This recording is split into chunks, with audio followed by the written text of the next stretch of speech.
Police वाला, ये cycle यहाँ खड़ी ना करो, यहाँ से नवाज शरीफ ने गुजरना है। मजदूर, अब फिक्र ना करें, मैंने ताला लगा दिया है। मट्टू साहब मेरी मदद कीजिए, मेरे मकान में आग लग गई, इसमें मेरा सामान, मेरे बाल बच्चे सब जल गए। आदमी, मगर इसका सबूत क्या है? मट्टू साहब सबूत था, मगर मकान के साथ वो भी जल गया।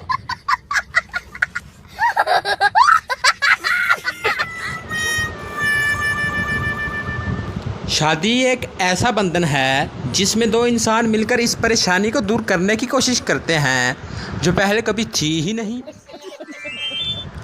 वीडियो अच्छी लगे तो वीडियो को लाइक ज़रूर कर दें और मज़ीद ऐसी अच्छी अच्छी वीडियो देखने के लिए हमारे चैनल को सब्सक्राइब और बेल नोटिफिकेशन को ज़रूर प्रेस कर दें ताकि हमारी आने वाली नई वीडियो आप तक आसानी से पहुंच सके। शुक्रिया।